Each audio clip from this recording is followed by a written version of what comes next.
அமரர் கல்கி எழுதிய பொன்னியின் செல்வன் சுருக்கப்பட்ட பதிப்பு. அத்தியாயம் 74. தியாகப் போட்டி. உத்தம சோழர் 5 வயது சிறுவனாக இருந்தபோதே செம்பியன் மாதேவி அவனையும் வாணி அம்மையும் பார்க்கும்படி நேர்ந்தது. பல ஆண்டுகள் கழித்து வாணி அம்மையை சந்தித்ததும் அவளுடைய க்ஷேம லாபங்களை பற்றி செம்பியன் மாதேவி அன்புடன் விசாரித்தார். வாணியின் குழந்தை என்று எண்ணிய சேந்தனமுதனிடம் இயற்கையாகவே அம்மூதாட்டிக்கு அன்பு சுரந்தது. குழந்தையை பற்றி விசாரித்த போது வாணி அம்மையின் முகத்தில் திகைப்பும் அச்சமும் உண்டானதை கண்டார். முதலில் அதற்கு வேறு காரணங்கள் இருக்கக்கூடும் என்று எண்ணினார். வாணி பேசத் தெரியாதவளாய் இருந்தபடியால் திட்டமாக அவளிடமிருந்து ஒன்றும் தெரிந்து கொள்ள முடியவில்லை. ஆயினும் வாணி அம்மை ஒரு காலத்தில் தமக்கு செய்த உதவியை கருதியும் அவளுடைய குழந்தையிடம் ஏற்பட்ட பாசம் காரணமாகவும் தாயும் பிள்ளையும் கவலையின்றி வாழ்க்கை நடத்துவதற்கு வேண்டிய உதவிகளை செய்தார். தஞ்சை நகருக்கு அருகில் குடியிருந்து தளிக்குளத்தார் கோவிலுக்கு புஷ்ப கைங்கரியம் செய்து வருவதற்காக மானியங்களும் அளித்தார். சேந்தனமுதன் கல்வியிலும் ஒழுக்கத்திலும் சிவபக்தியிலும் சிறந்து வளர்ந்து வந்தான். அன்னைக்கு உதவியாக புஷ்ப திருப்பணி செய்வதிலும் மிக்க ஊக்கம் காட்டி வந்தான். இதை காண காண செம்பியன் மாதேவிக்கு அவனிடம் இயற்கையாக சுரந்த அன்பு வளர்ந்து வந்தது. ஒரு நாள் அவருடைய மனதில் விசித்திரமான சந்தேகம் ஒன்று தோன்றியது. அது அவருக்கு ஒரே சமயத்தில் இன்பத்தையும் வேதனையையும் இனம் தெரியாத பீதியையும் உண்டாக்கியது. எத்தனையோ விதமாக அந்த சந்தேகத்தை போக்கிக் கொள்ள முயன்றும் இயலவில்லை. பிறந்து சில தினங்களில் இறந்து போன தம் குழந்தையை பற்றிய நினைவு அடிக்கடி எழுந்த வண்ணம் இருந்தபடியால் அவர் உள்ளம் அமைதி கொள்ளவில்லை. கடைசியாக ஒரு நாள் வாணி அம்மையிடம் தெளிவாக கேட்டு தெரிந்து கொள்வது என்று தீர்மானித்தார். வாணியை தனியாக அழைத்து வரும்படி செய்தார்.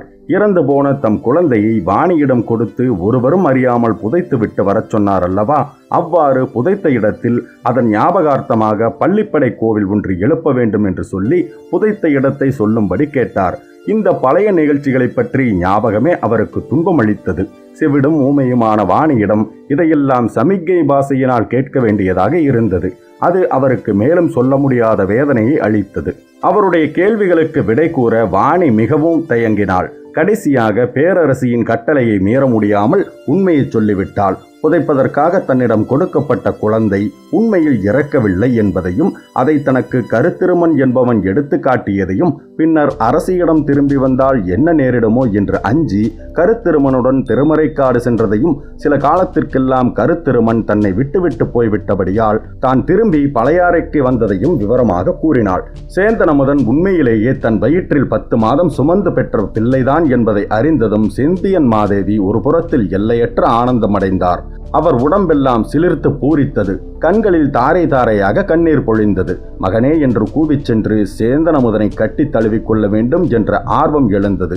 ஆயினும் அந்த ஆர்வத்தை கட்டுப்படுத்தி கொண்டார். அந்த உண்மை வெளியானால் அதிலிருந்து ஏற்படக்கூடிய குழப்பங்களையும் எண்ணி ஒருபுறம் பீதி கொண்டார். உலகில் பிறக்கும் எல்லா குழந்தைகளும் இறைவனுடைய குழந்தைகளே என்று கருதக்கூடிய உயர்ஞான பரிபக்குவத்தை அவருடைய உள்ளம் அடைந்திருந்தபடியால் பெற்ற பிள்ளையிடம் தாய்க்கு ஏற்படக்கூடிய பாசத்தை கட்டுப்படுத்தி கொள்ள அவரால் முடிந்தது. அரண்மனையில் வளர்ந்தால் என்ன, குடிசையில் வளர்ந்தால் என்ன, இந்த நிலையில்லா மனித வாழ்வின் சுகபோகங்கள் எல்லாம் வெறும் மாயை அல்லவா? உலக வாழ்வை நீத்த பிறகு அடைய வேண்டிய கதியல்லவோ முக்கியமானது. என் பதி அரச போகங்களை வெறுத்து சிவபெருமானுடைய இணையடி நிலையில் திளைத்து வாழ்க்கை நடத்தியபடியால் அவருக்கு பிறந்த பிள்ளை இவ்விதம் குடிசையில் வாழ்ந்து இறைவனுக்கு தொண்டு செய்யும் பேறு பெற்றான் போலும் என்றெல்லாம் அடிக்கடி எண்ணி மனதை உறுதிப்படுத்தி கொண்டார். ஆயினும் சேந்தனமுதன் தமது வயிற்றில் பிறந்த மகன் என்று அறிந்ததினால் தாம் வளர்த்த குமாரனாகிய மதுராந்தகனை சோழ சிம்மாசனத்தில் ஏற்றி வைக்கக்கூடாது என்ற எண்ணம் அவர் உள்ளத்தில் வலுப்பட்டது. முன்னமேயே கண்டராதித்தரிடம் தாம் செய்த குற்றத்தை அவர் ஒப்புக்கொண்டு மன்னிப்பும் பெற்றிருந்தார்.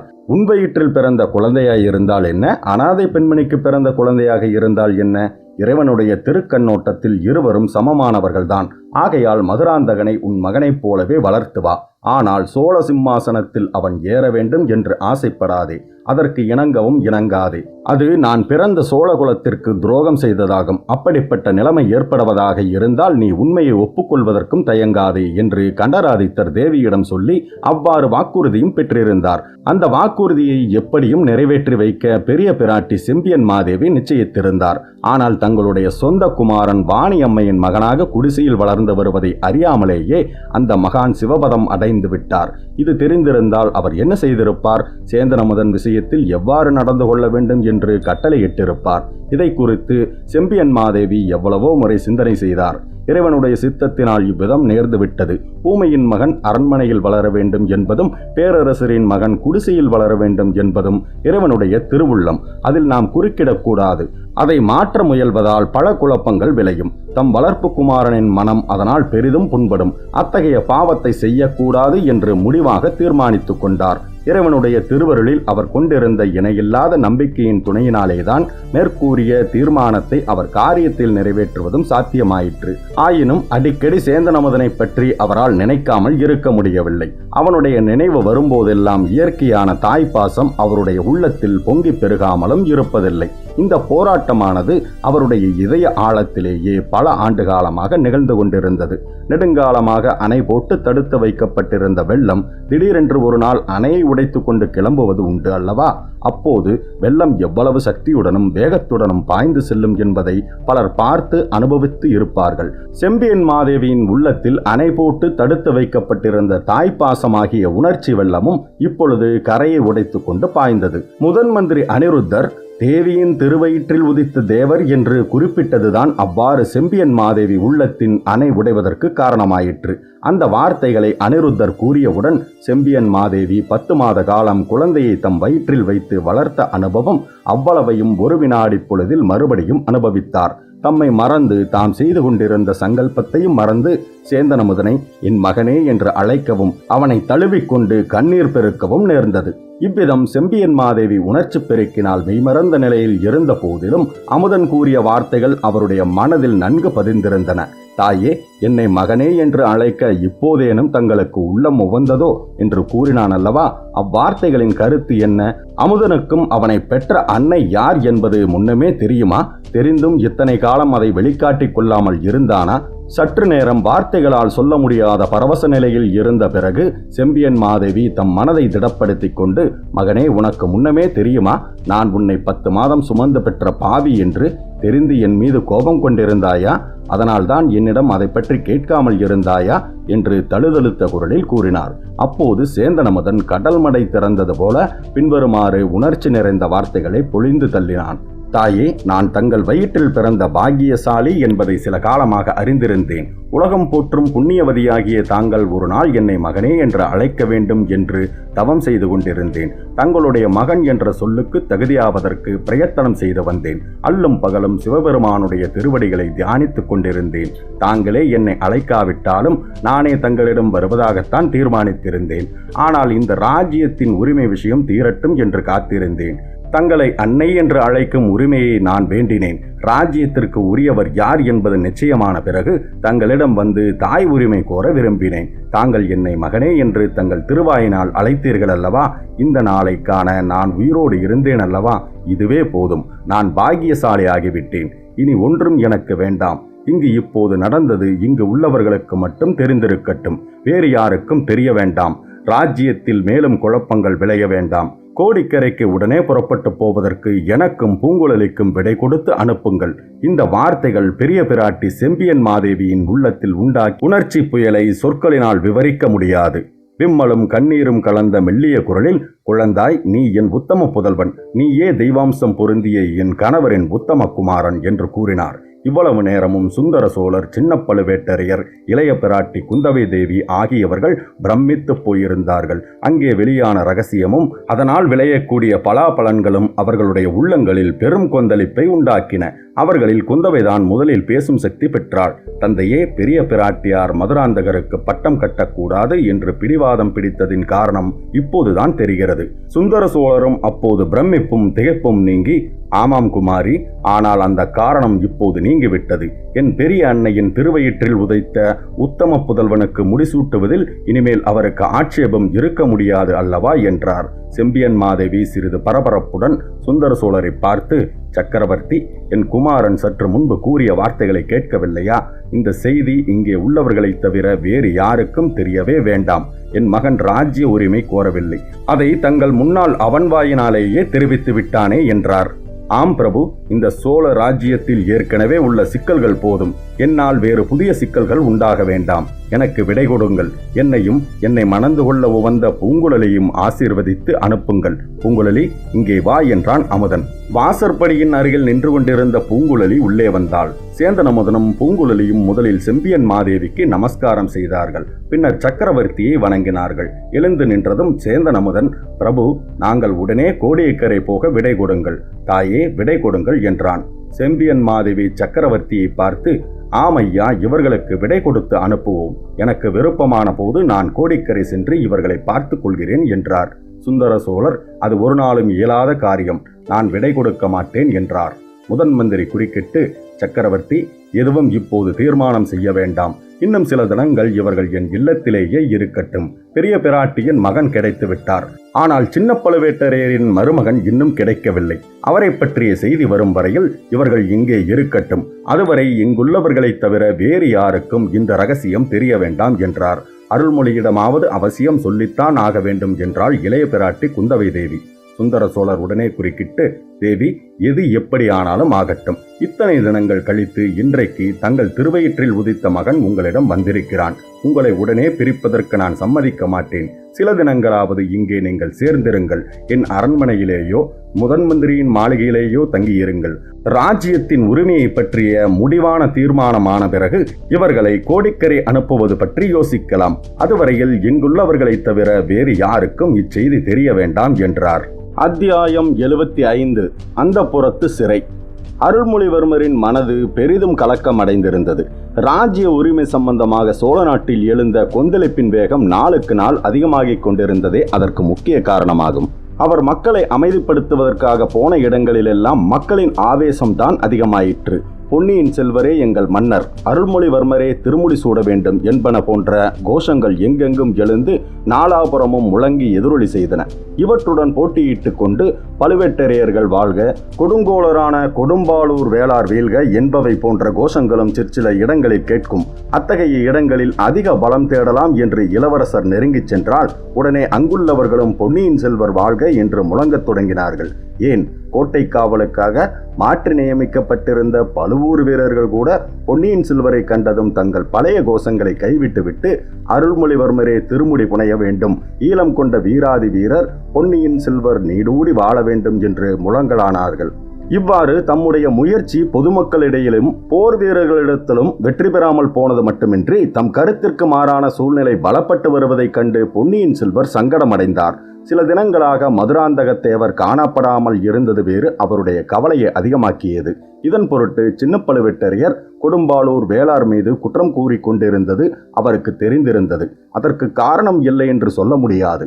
அருள்மொழிவர்மருக்கே அதை பற்றி சிறு சந்தேகம் இல்லாமல் போகவில்லை. தமக்கு பட்டம் சூட்டிவிட வேண்டும் என்று கொடும்பாளூர் வேளார், திருக்கோவலூர் மலையமான் ஆகியவர்கள் உறுதி கொண்டிருந்தார்கள். அவர்களுடன் முதன் மந்திரி அனிருத்தரும் கலந்து சதி செய்வது போல தோன்றியது. இவர்கள் எல்லோரும் சேர்ந்துதான் மதுராந்தகத்தேவரை எங்கேனும் மறைத்து வைத்து விட்டார்களோ, அல்லது ஒருவேளை மதுராந்தகத்தேவரின் உயிருக்கே அபாயம் விளைவித்து விட்டார்களோ. இந்த நிலைமையில் யாரை நம்புவது, தம் ரகசியத்தை யாரிடம் வெளியிட்டு ஆலோசனை கேட்பது என்று அவரால் நிர்ணயம் செய்ய முடியவில்லை. ஏன், அவரிடம் இணையில்லாத அன்பு கொண்டவரும் அவருடைய பக்திக்கு உரியவருமான தமக்கை குந்தவை பிராட்டியிடம் கூட அவருக்கு நம்பிக்கை குன்றிவிட்டது. அவரும் தனக்கு தெரியாமல் ஏதோ காரியம் செய்து கொண்டிருப்பதாக தோன்றியது. ஏன், அவருக்கு உயிருக்கு உயிரான வானதி கூட அல்லவா அவருக்கு தெரியாமல் எதையோ மறைத்து வைக்க பார்க்கிறாள். திருட்டுத்தனமாக எங்கேயோ போய்விட்டு மர்மமான முகபாவத்துடன் திரும்பி வருகிறாள். வேறு எதை பொறுத்தாலும் பொறுக்கலாம். வானதியின் மர்மமான நடத்தையை இனி பொறுக்க முடியாது என்று அருள்மொழிவர்மர் தீர்மானித்தார். வானதி சுற்றுமுற்றும் பார்த்து கொண்டு எங்கேயோ தனியாக புறப்பட்டு போவதை அவர் கவனித்தார். உடனே அவளை அறியாமல் பின்தொடர்ந்து செல்லலானார். அரண்மனையின் மேல் மாடங்களின் தாழ்வாரங்களின் வழியாக சென்று பின்னர் கீழ் மாடங்களில் இறங்கிச் சென்று இருபுறமும் நெடிய சுவர்கள் அமைந்த இரகசிய பாதை வழியாக வானதி மேலும் மேலும் சென்றாள். மதுராந்தகரை ரகசியமாக சிறைப்பிடித்து வைத்திருக்கும் இடத்துக்குத்தான் அவள் போகிறாள் என்று கருதி அருள்மொழிவர்மர் மிக்க ஆர்வத்துடனும் ஆத்திரத்துடனும் அவளை பின்தொடர்ந்து சென்றார். கடைசியாக வானதி மற்றொரு பெரிய அரண்மனை பகுதியை அடைந்து அங்கு ஓர் அறைக்குள் பிரவேசித்து கதவை சாத்த முயன்றாள். அப்போது அருள்மொழிவர்மர் பாய்ந்து சென்று வானதியால் கதவை சாத்த முடியாதவாறு ஒரு காலை அறைக்குள்ளே வைத்தார். கதவை சாத்த முயன்ற அவளுடைய கரத்தை இறுக்கி பிடித்து கொண்டு, வானதி, உன் திருட்டுத்தனம் என்னிடம் பலிக்காது. இந்த அறையில் நீங்கள் ஒளித்து வைத்திருப்பது யாரை என்று கோபமாக கேட்டார். வானதியோ புன்னகை மலர்ந்த முகத்துடன், ஐயா, உண்மையில் என் திருட்டுத்தனம் பலித்து விட்டது. நான் அழைத்திருந்தால் தாங்கள் வந்திருக்க மாட்டீர்கள். உள்ளே வந்து இங்கு யார் இருக்கிறார்கள் என்று நீங்களே பார்த்து கொள்ளுங்கள் என்றாள். மதுராந்தகத்தேவரை எதிர்பார்த்து சென்ற அருள்மொழிவர்மர் அங்கே வல்லவரையன் வந்தியத்தேவன் கட்டிலில் படுத்திருப்பது கண்டு வியப்பும் முவப்பும் அடைந்தார். அவரை பார்த்த வந்தியத்தேவன் படுக்கையில் நிமிர்ந்து உட்கார்ந்து, ஐயா, வாருங்கள். 2 நாளாக தங்களை எதிர்பார்த்து கொண்டிருக்கிறேன். இந்த பெண்களின் சிறையிலிருந்து என்னை எப்படியாவது விடுதலை செய்யுங்கள் என்றான். பொன்னியின் செல்வர் விரைந்து சென்று வந்தியத்தேவன் அருகில் அமர்ந்து, நண்பா, இது என்ன? இங்கு எப்படி வந்தாய்? பாதாள சிறையிலிருந்து தப்பியவன் இந்த பெண்களின் சிறையில் எப்படி அகப்பட்டு கொண்டாய்? இந்நேரத்திற்கு நீ ஈழத்தில் இருப்பாயல்லவா என்று நினைத்தேன். இன்னும் சில நாளைக்கெல்லாம் நானும் அங்கு வந்து உன்னுடன் சேர்ந்து கொள்ளலாம் என்று எண்ணியிருந்தேன் என்றார்.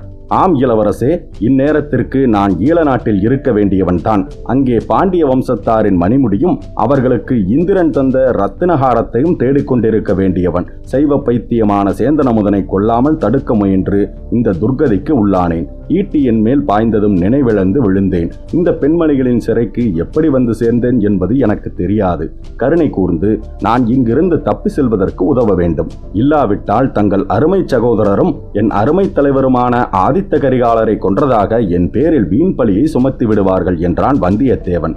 வானதி குறுக்கிட்டு, ஐயா, இவர் கூறுவது தவறு. இவர் தப்பி ஓடிப்போனால்தான் அத்தகைய பழி இவர் மீது ஏற்படும். உண்மை வெளியாகும் வரையில் இவர் இங்கே ரகசியமாக இருக்க வேண்டும் என்பது தங்கள் திருத்தமக்கையின் விருப்பம் என்றாள்.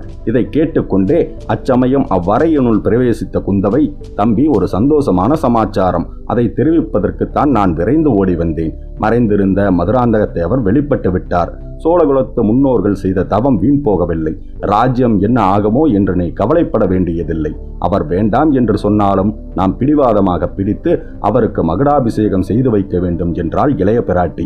அவருடைய உற்சாகம் மற்ற மூவருக்கும் சிறிது வியப்பை அளித்தது. பொன்னியின் செல்வர் அது சம்பந்தமாக தம் வியப்பை அடக்கிக் கொண்டு, தேவி, அவர் எங்கே மறைந்திருந்தார்?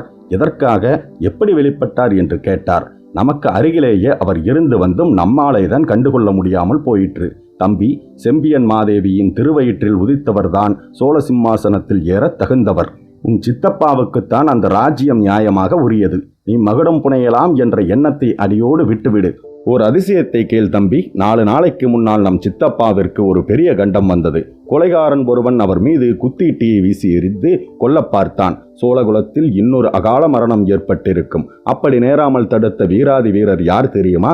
தம் உயிரை கொடுக்க துணிந்தும் நம் சித்தப்பாவை காப்பாற்றியவர் யார் தெரியுமா என்று கூறிக்கொண்டே இளைய பிராட்டி தம் விசாலமான கண்களை வந்தியத்தேவன் மீது திருப்பினார்.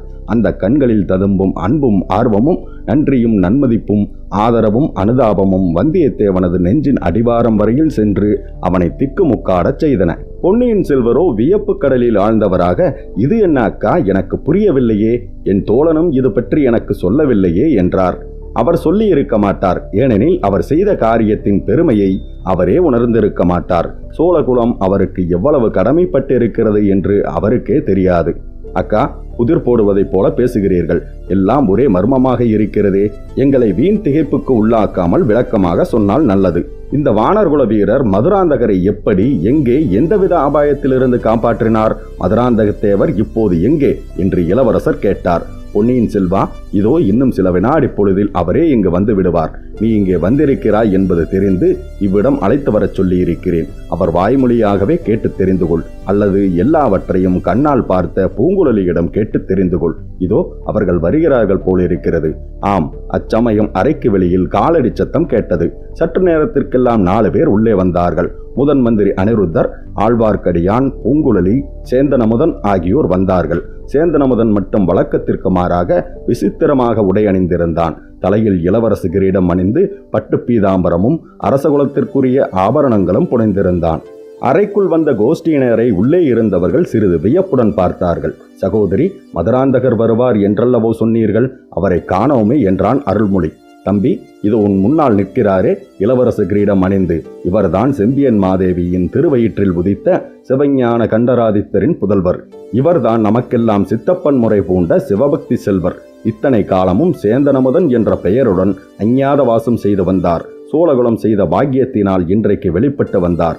இவரைத்தான் 4 நாளைக்கு முன்னால் கொடியோன் ஒருவன் ஈட்டியினால் குத்திக் கொள்ள முயன்றான். அதை தடுத்து இந்த வானர்குல வீரர் சோழகுலத்திற்கு இணையில்லாத உதவி புரிந்தார். நமது முதன் மந்திரியின் சீடரான இந்த வீர வைஷ்ணவர் இவர் சைவர் என்பதையும் பொருட்படுத்தாமல் இவரை கோட்டைக்குள் கொண்டு வந்து சேர்த்தார்.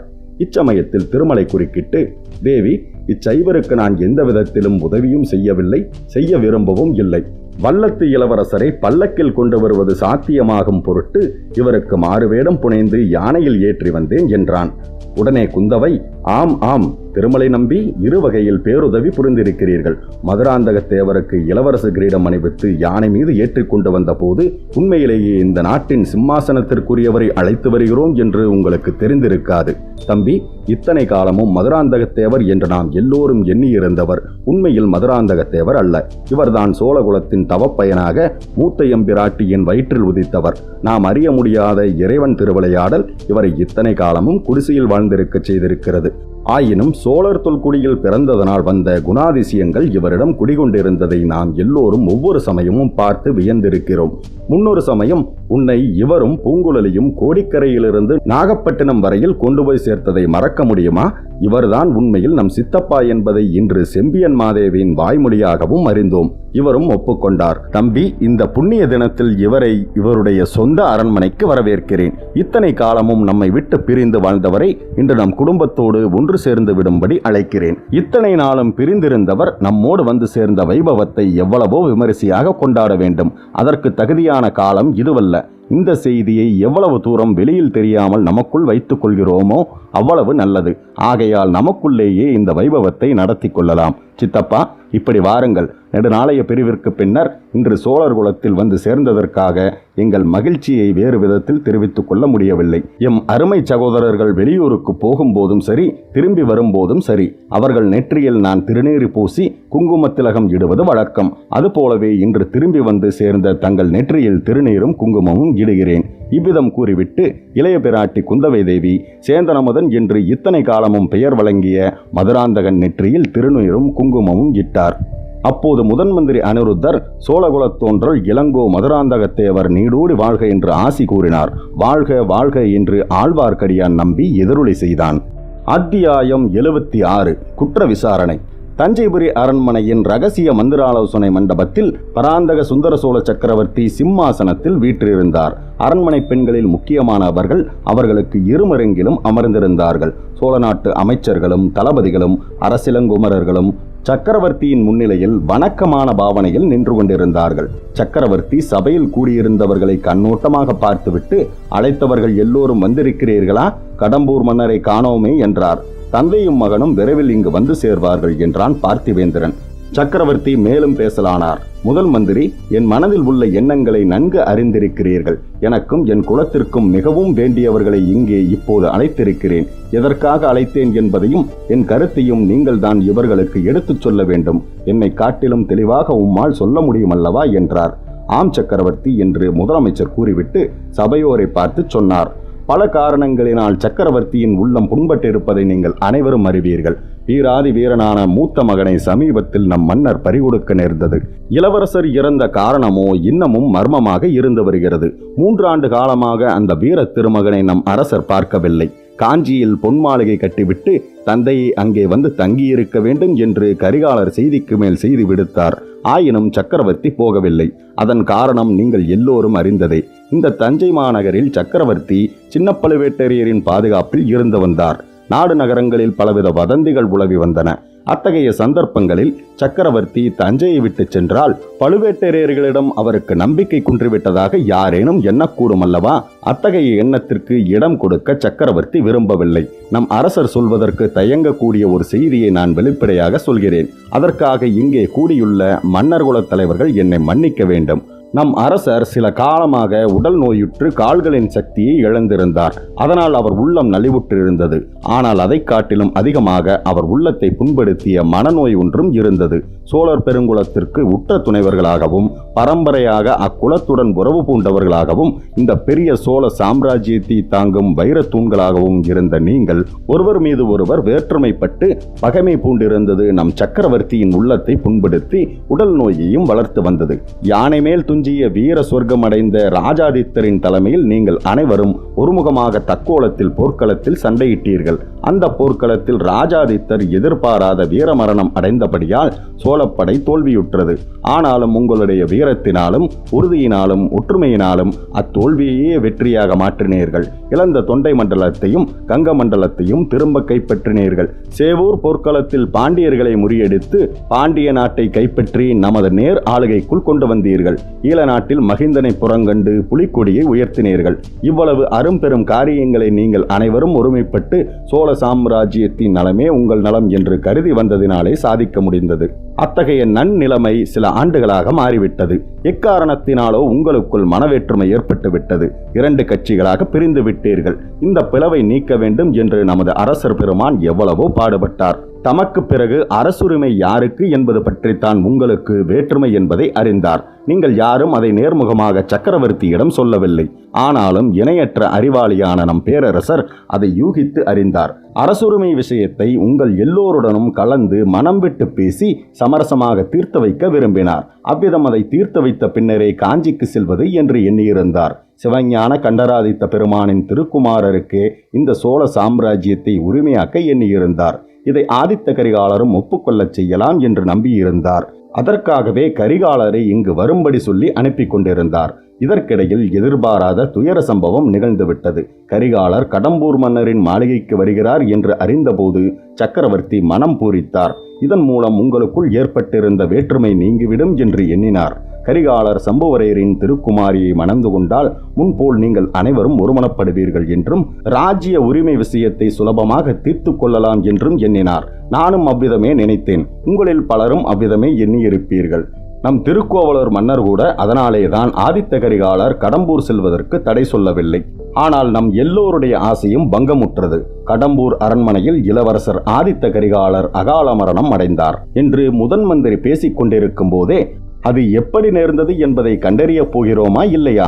இதை தெரிந்து கொண்டு மேலே நீங்கள் பேசுவது உசிதமாக இருக்கும் என்றார் திருக்கோவலூர் மலையமான்.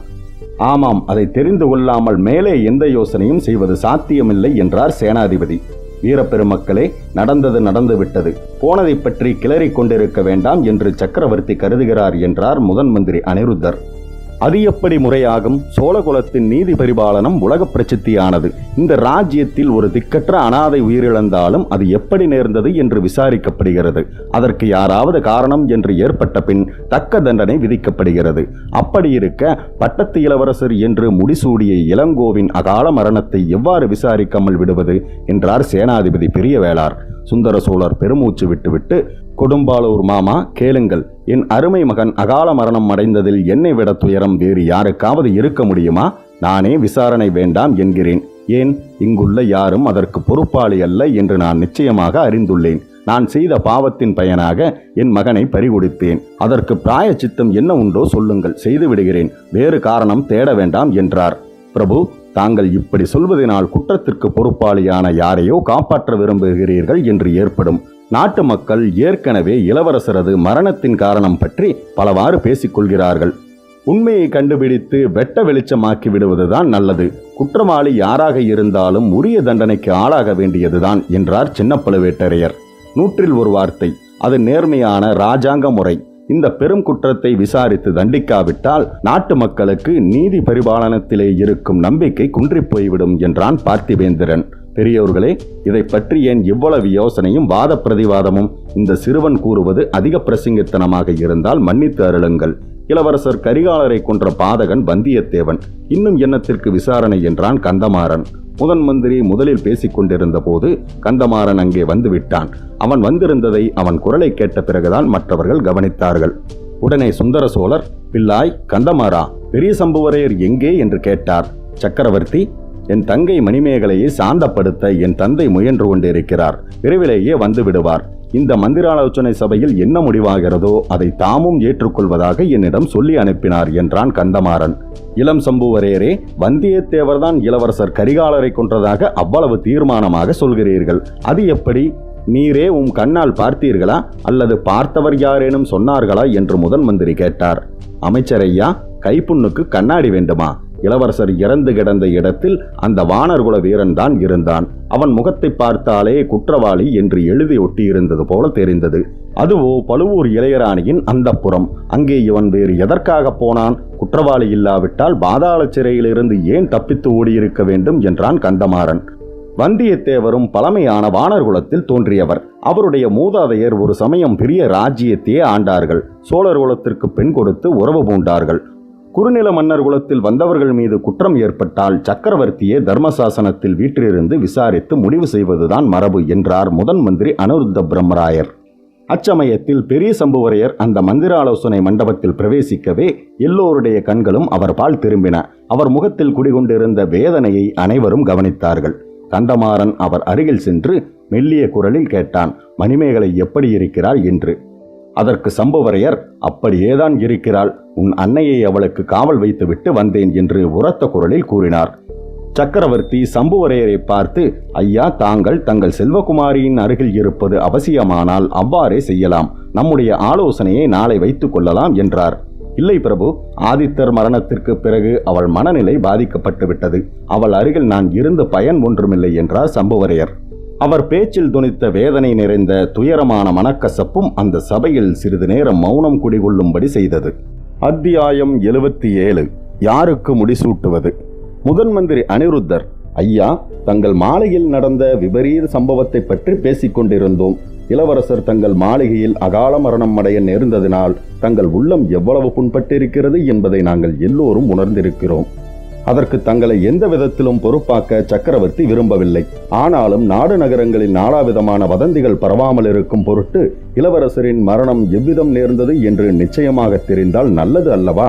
இந்த சபையில் கூடியுள்ளவர்கள் அவ்வாறு கருதுகிறார்கள். அதை பற்றி தாங்கள் ஏதாவது தெரியப்படுத்துவதற்கு இருக்கிறதா? வானர்குலத்து வந்தியத்தேவனால் தான் இளவரசரின் மரணம் நேர்ந்தது என்று இளம் சம்புவரையர் சாதிக்கிறார். தங்களுடைய கருத்து என்ன என்று கேட்டார். சம்புவரையர் சிறிது நேரம் திகைத்து நின்றார். பின்னர் நாலாபுரமும் பார்த்தார். அவருடைய பார்வை கந்தமாறன் மீது விழுந்தது. ஆம் ஆம், இந்த மூடன் அவ்வாறுதான் அன்றைக்கும் சொன்னான். அதை நான் நம்பவில்லை, இன்றும் நம்பவில்லை. இவன் வார்த்தையை கேட்டு இளவரசர் கரிகாலரை கடம்பூர் மாளிகைக்கு வரும்படி அழைத்தேன். அதனால் இத்தனை விபரீத விளைவுகள் நேர்ந்துவிட்டன. எனக்கும் என் குலத்திற்கும் என்றும் அழியாத அபகீர்த்தி ஏற்பட்டுவிட்டது என்றார். கிழவர் மலையமான் இறங்கிய குரலில், சம்புவரையரே, பதற வேண்டாம். நடந்தது நடந்துவிட்டது. நல்ல எண்ணத்துடனே தான் தாங்கள் என் பேரப்பிள்ளையை தங்கள் மாளிகைக்கு அழைத்தீர்கள். கரிகாலனுடைய மரணத்திற்கு தங்களை பொறுப்பாக்க இங்கே யாரும் எண்ணவில்லை. ஆகையினால்தான் உண்மையை அறிய விரும்புகிறோம். அதற்கு தாங்கள் உதவி செய்தால் நலமாக இருக்கலாம் என்றார். நான் என்ன உதவி செய்ய முடியும்? என் மகன் ஒன்று சொல்கிறான், அதற்கு நேர்மாறாக என் மகள் இன்னொன்று சொல்கிறாள். இருவர் பேச்சையும் என்னால் நம்ப முடியவில்லை.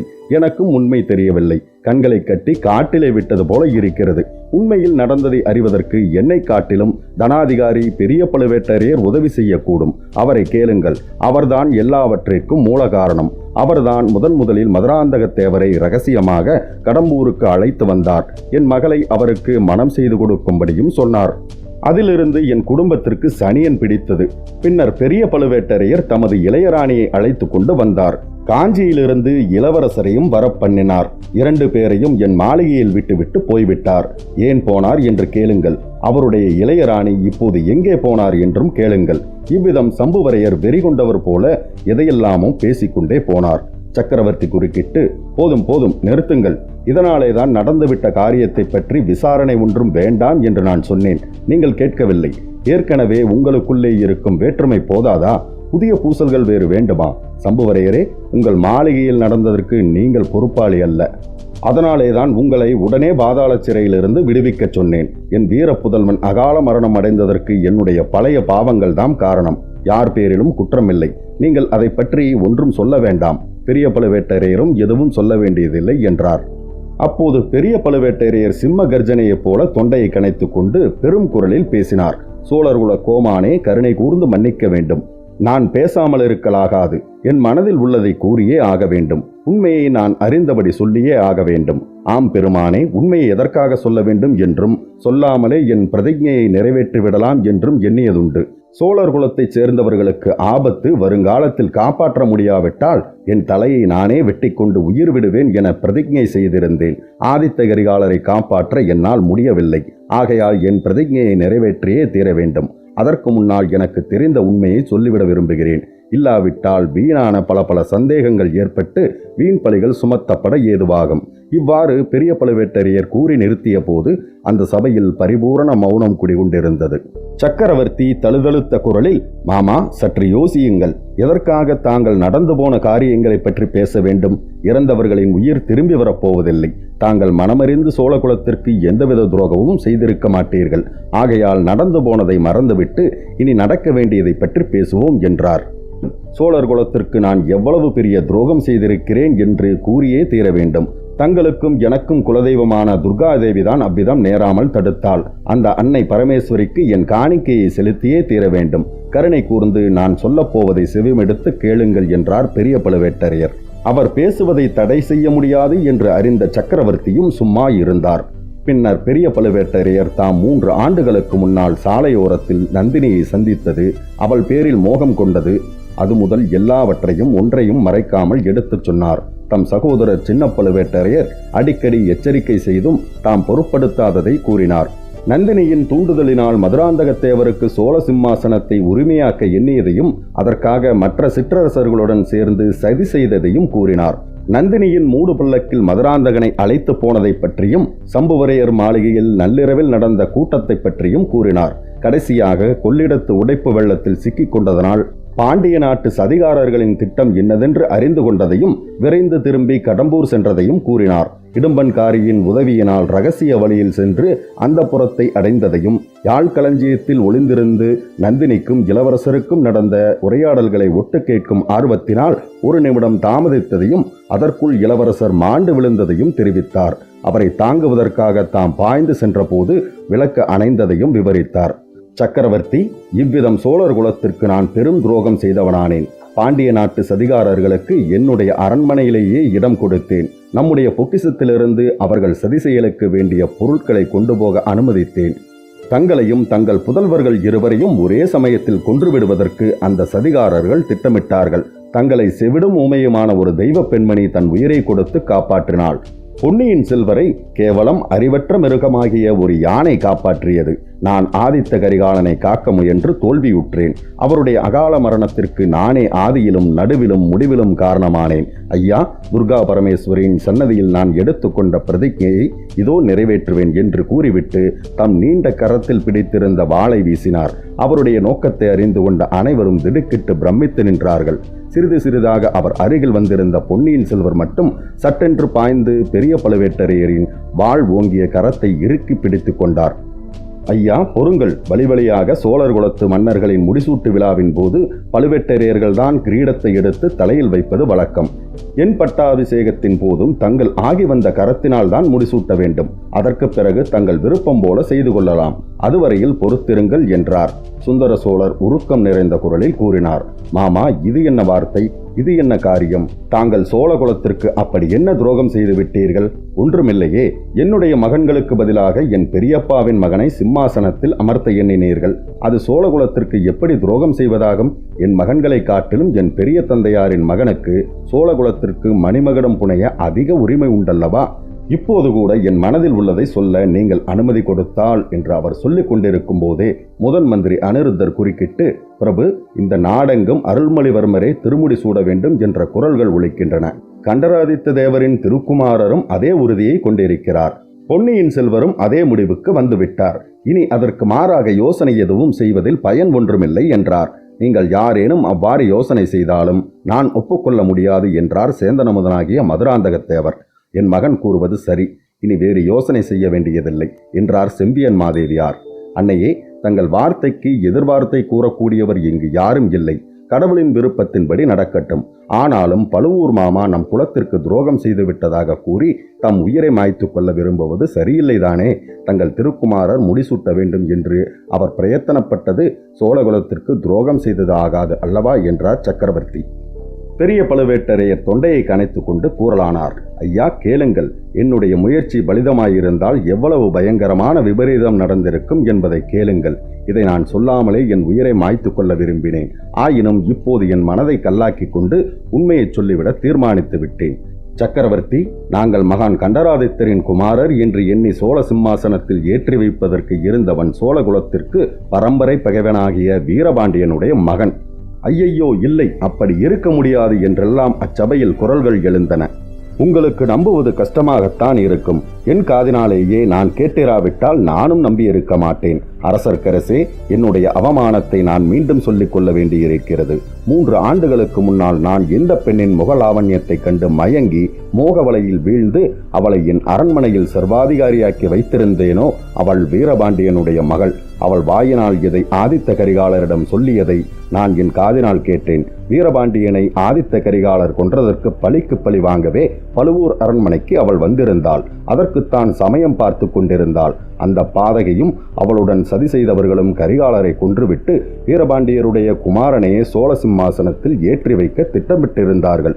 நம் குலதெய்வமான துர்காதேவியின் அருளினால் அத்தகைய கொடிய விபரீதம் நேராமல் போயிற்று. இவ்விதம் அவர் சொல்லிக் கொண்டிருந்த கணத்தில் சொட்ட நனைந்திருந்த ஈரத் துணிகளிலிருந்து தண்ணீர் துளிகளை சிந்தவிட்டு கொண்டு வந்தியத்தேவன் அந்த மந்திர ஆலோசனை மண்டபத்தில் பிரவேசித்தான். அவனுடைய முகத்தின் மிரண்ட தோற்றமும் அவன் உள்ளே வந்த அலங்கோலமான நிலையும் வெள்ளத்தில் மூழ்கி இறந்தவனுடைய உடல் ஏதோ ஒரு ஜால விதையினால் எழுந்து நடமாடுவது போன்ற பிரமையை பார்த்தவர்களின் உள்ளத்தில் உண்டாக்கின. மேலும் நடந்த நிகழ்வுகளை அடுத்த பதிவில் காணலாம். பொன்னியின் செல்வன் கதையின் மூலமாக தொடர்ந்து பயணிப்போம். நீங்களும் நானும் வந்தியத்தேவனுடன். அன்புடன் உங்கள் கார்த்திகேயன்.